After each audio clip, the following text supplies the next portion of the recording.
accueillir mon ami Yacine Bellatar. Oui.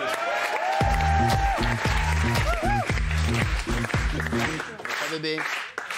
Comment il va? Il y a une surprise aujourd'hui. J'entends, responsable du cirque Pinder. Ça va? Il est pas mal, hein? Ouais, il est bon, il est bon. Je voudrais commencer en ayant une pensée pour Bernard de la Villardière, après avoir été attaqué par le Spider-Man des musulmans, Gilles Verdez. Hier, Cyril a dit ça. Aïe, aïe, aïe. Hier, c'est pas mal, ils se sont intéressés aux squatteurs. Le nouveau cauchemar des propriétaires. Ouais.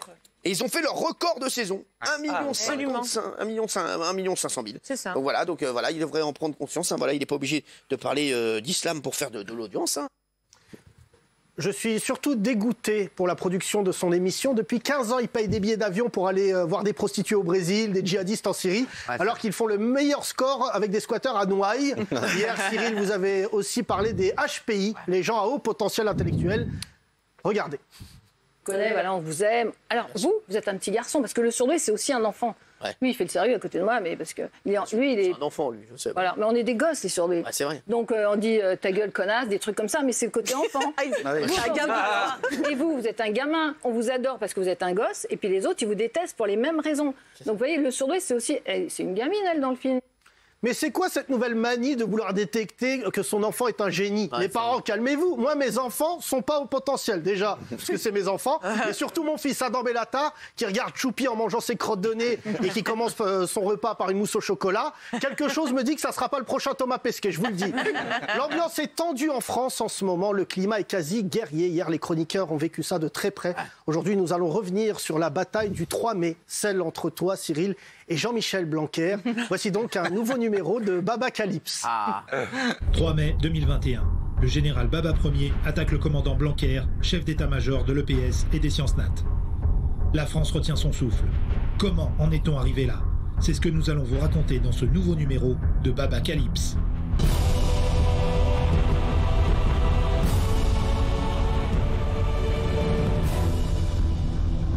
Lundi matin, Paris s'éveille comme tous les jours. Le déconfinement est amorcé, alors les gens reprennent peu à peu leur vie normale.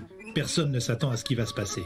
Et tout à coup, en plein après-midi, à 16h36, le général Baba Ier attaque le ministère de l'Éducation nationale. Déjà 2 heures, en bas de chez toi, je crie ton nom mais personne ne m'entend, juste un signe suffira. Après le chant des partisans, voici donc le chant des partisous. Un hymne aussi violent pour le pouvoir que pour la chanson française. Est-ce que tu m'entends, eh oh? Est-ce que tu me sens, eh oh? Cette fois je suis là, eh oh, oh, oh. L'État français est en alerte. Pris sous le feu des balles, le commandant Blanquer prend la fuite. Il part s'installer dans le seul pays où il aura l'air sympa, l'Ouzbékistan. Les étudiants descendent dans la rue et lancent leur slogan hostile. Monsieur Blanquer, il y a moyen d'avoir la moyenne? La sous-lieutenant Marlène Schiappa réplique. Eh les étudiants, vous êtes trop relous. Si vous continuez, je vous coupe Snapchat. Une menace terrible. Quelques heures plus tard, dans son quartier général de Boulogne, le général Baba convoque ses troupes. L'amiral Morini-Bosque, connu pour avoir triomphé à Marignan. Le sergent Castaldi, dit Œil de Lynx. Et le colonel Pernikov, tout juste débarqué de Stalingrad. Pas la ville, la station de métro. À 20h38, Baba reçoit les étudiants qui sont déterminés comme Jaja. J'ai commencé une grève de la faim depuis ce matin. Et à 20h48, le babardement commence. On n'a rien contre Jean-Michel Blanquer, hein, mais on veut que ça vous ministre qui est Jean-Michel Blanquer, vraiment, qui ne dit rien, il ne répond à aucune question.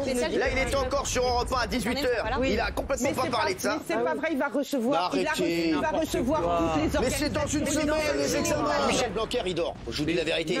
Désolé. Michel Blanquer, à part faire des marraines, c'est quoi? Je pense que ça sert à rien. Non, mais sans déconner, il sert à rien. Cette bataille sera appelée la Rasera de l'Atlantique. Finalement, à 21h12, les pourparlers aboutissent. Est-ce que vous allez faire quelque chose ou pas? Oui, bien sûr. Demain, je reçois les organisations lycéennes qui sont au Conseil supérieur de l'éducation pour parler de ça. Le lendemain, l'armistice est signé lors des accords de Yallah.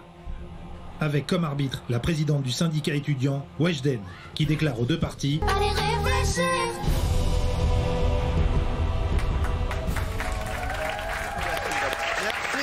Bravo, mon Yacine. Bravo. Bonne fois pour Yacine, je sais.